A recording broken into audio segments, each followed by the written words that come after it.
Hello viewers, welcome once again to another educative episode of African Confessions HD. In this video we have two confessions. The first confession is of a woman who is saying his uncle has goblins which feeds on employees because he's running businesses.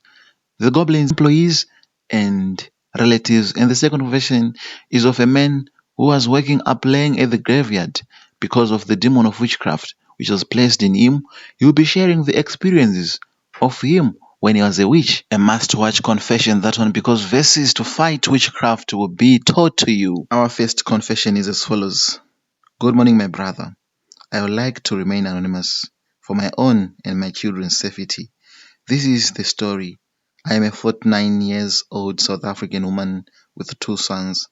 The first one is biological child, but the second one is my late sister's son. When my sister passed away, a child was only 8.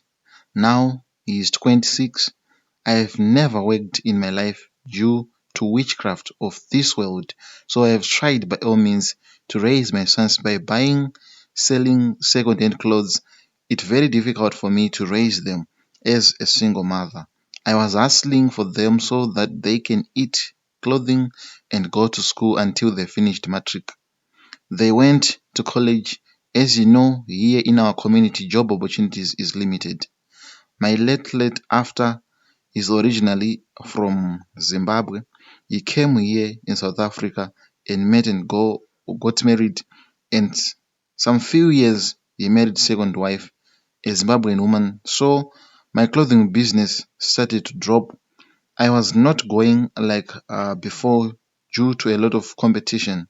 So my brother from my second father's wife offered my two boys work, telling that he wants to assist us. I was happy not knowing that he has his own agenda. This brother of mine, he has a lot of businesses. His life changed overnight after his older brother's funeral. He became rich. My boys worked with him for 4 good years. Their nightmare started the day they set their legs there in that place. He told them that he will pay them on the 20th of every month. Then they agreed. Every month after pay day, they struggled a lot because could not see what they were doing with that money. They couldn't pay rent, even buying food. He was paying them today. The following day, they have nothing. They borrow money from Abo Mashonisa. They were into a lot of debts due to this, my brother, not knowing that this man is a ritualist. A lot of my family members died one by one, most in Zimbabwe. Now his workers are dying in those businesses. They are dying like flies. In 2023, June, my father came to my dreams crying. He said to me, my children are in danger and I must protect them. He said my brothers feeds his goblins with human blood, so I need to tell my kids to leave that place. So used my last savings from previous business for them to start security. I paid 8,000 for both of them. This happened in February 2024. By the grace of God, they got their jobs on the 19th of July. I visited my old friend from school. I asked her to borrow me some transport money for my kids to go work there. She refused, telling that in 2022 she invited me to go to Maputo in order to boost our businesses, but I refused. She said that juggling business, I don't listen to her, and my boys did not go to work for 2 days. My brother, please help us. I'm a prayer warrior. I don't want to sell my soul to the devil because of money. Please publish my story. That was our first story for today. Listeners, I think it's time to move into our next story. Hello Solution Uncle, please hide my identity when you post. My grandparents were witches. They were known in our village for their dark magic and mysterious rituals. People feared them, but they also respected their power. Despite their entire reputation, my grandparents were kind to me. I used to visit them often as a child, always fascinated by their strange ways. As they grew older, their health started to decline. My grandparents knew their time was running out, but they had no one final task to complete before they left this world. They had to pass on their power to someone else. They chose my uncle as their successor.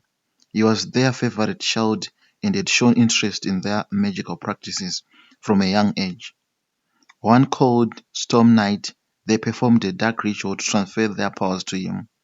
The ritual was intense and dangerous, involving chants, potions, and a lot of preparation. They managed to bind a power demon to my uncle, giving him immense strength and abilities. But with great power came great responsibility. The demon was not easy to control. It requires constant attention and discipline.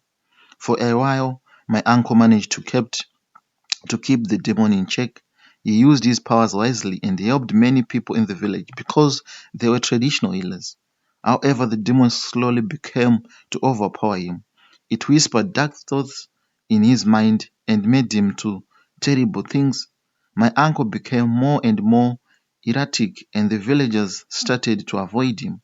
Eventually, the demon took full control of my uncle. He was no longer the man we knew. His eyes turned black and his voice became deep and menacing. He isolated himself from everyone, living in the old family's house where my grandparents used to perform their rituals. No one dared to go near him, afraid of what he had become. One day, we found my uncle dead in the old house. It was a sad day for our family. We buried him next to my grandparents, hoping that the demon had died with him. But we were wrong. The demon needed a new host and it chose me. I was just a child at that time, unaware of danger that was about to consume me. I started having strange dreams, filled with dark fingers and eerie voices.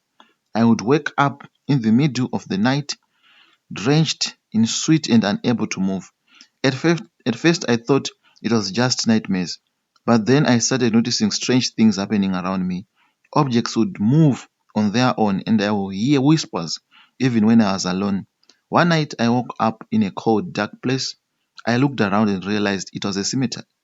I had no memory of how I got there. Scared and confused, I ran back home, hoping it was just a bad dream, but it happened again next night and next night after that. Every morning I would wake up at the graves surrounded by the cold, silent tombstones. I tried to tell my family about it, but they didn't believe me. They thought I was just having bad dreams and sleepwalking, but I knew it was more than that. The demon had taken control of me just like it did to my uncle. I could feel its presence inside me growing stronger each day. I tried to fight it, but the demon was too powerful. It would take over my body and me do things I didn't want to do. I would find myself in a strange places with no memory of how I got there. The villagers started noticing my strange behaviors and began to avoid me just like they did with my uncle. I became isolated, spending most of my time alone. I stopped going to school and lost touch with my friends. My family tried to help, but they didn't know what to do. They took me to doctors and priests, but no one could understand what was happening. One day I met an old woman in the village who claimed to know about my grandparents' dark magic. She told me that the demon could be exorcised, but it would be difficult and dangerous to possess. Desperation for a solution, I decided to trust her. She gave me a list of things I needed to gather for exorcism ritual. The ritual was to be performed at midnight in the old house where my grandparents used to live. I gathered all the items and went to the house, feeling a mixture of fear and hope. The old woman was there waiting for me.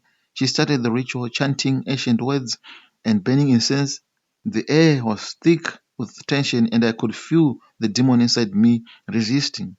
As the priest progressed, I felt a sharp pain and it worsened. And the next day, we visited a church. Someone told my father about the new church which was in our community.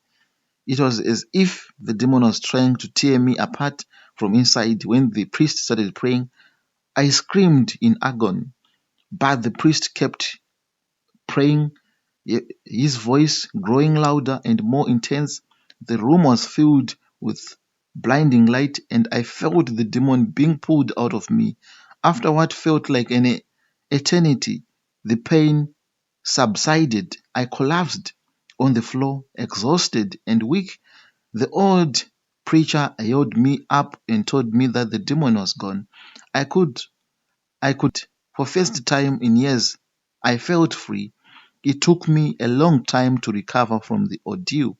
I slowly regained my strength and started to rebuild my life. The villagers were wary of me at first, but they eventually accepted me back into the community. I went back to school and reconnected with my friends. My family was relieved to see me getting better. Even though the demon was gone, the experience left a deep scar on me. I still had nightmares and occasions, flashbacks, but I learned to deal with them. The old preacher became a mentor to me, teaching me about protection, about God, about praying, fasting, how to guard myself from dark forces. I vowed never to let something like this happen to me and anyone else again. Now I live a relatively normal life, but I always stay vigilant. The memory of my grandparents and the demon left behind is a constant reminder of the darkness that can lure in unexpected places. I have learned that you should pray always, you should respect God because God is the King of Kings. I now believe in that. Thank you so much, my brother, for sharing such a helpful story. We have learned from your story. Thank you so much. Thank you so much. Thank you so much. Listeners, I'm sure you heard it yourselves. To the Vesti sister and everyone who was involved in witchcraft, healing from an experience like the one described can involve physical, emotional, and spiritual recovery. The Bible offers many verses that can provide comfort and encouragement during times of distress. And some of the verses are Psalms chapter 147, verse 3. He heals the brokenhearted and binds up their wounds. This verse emphasizes that God is capable of healing emotional wounds and bringing comfort to those who are hurting. If you go to Isaiah chapter 41, verse 10, so do not fear, for I am with you. Do not be dismayed, for I am your God. I will strengthen you and help you. I will uphold you with my righteous right hand. These verses assures you of God's presence and support, providing strength and help in difficult times. If you use those verses, nothing will harm you. Remember, our God is the King of Kings, the Father of Fathers. 2 Corinthians chapter 1, verse 3 to 4. Praise be to God and Father of our Lord Jesus Christ, the Father of compassion and the God of all comfort, who comforts us in all troubles, so that we can comfort those in any trouble with the comfort we ourselves receive from God. This passage alone speaks to God's role as a source of comfort and encourages sharing that comfort with others. I'm sure we are together, my brother, and someone who is in such a situation. Open Jeremiah verse 30, chapter 17. But I will restore you to health and heal your wounds, declares the Lord. Because you are called outcast, Zion for whom no one cares. This verse promises restoration and healing, affirming that God can bring recovery and renewal. I'm sure we are together. I'm sure you are getting me. You can also open Matthew chapter 11, verse 28. Come to me, all you who are weary and burdened, I'll give you rest.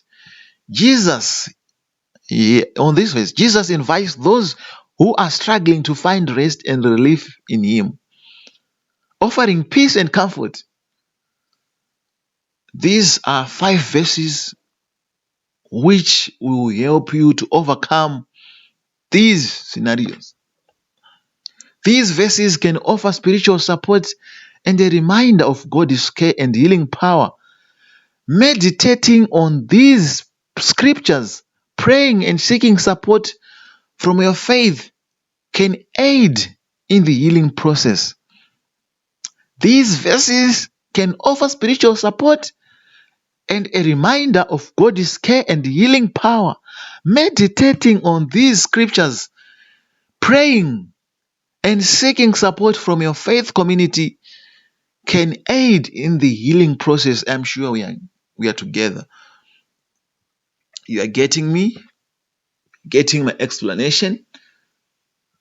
Listeners, that was it for this week. That was it for today. Thank you so much for always supporting the show. I'm sorry to the people who have their stories in this video. Something delayed us. Our network was poor of yesterday. As we promised that we were going to post these stories at 10, but I'm sorry we didn't manage to do that, but at least it's now published. Just waiting to hear from you, audience. What's your comments? Please don't forget to leave your comment. These people need our help. It's not their fight only, it's our fight. It's our fight. All of us. Until we meet again, bye for now.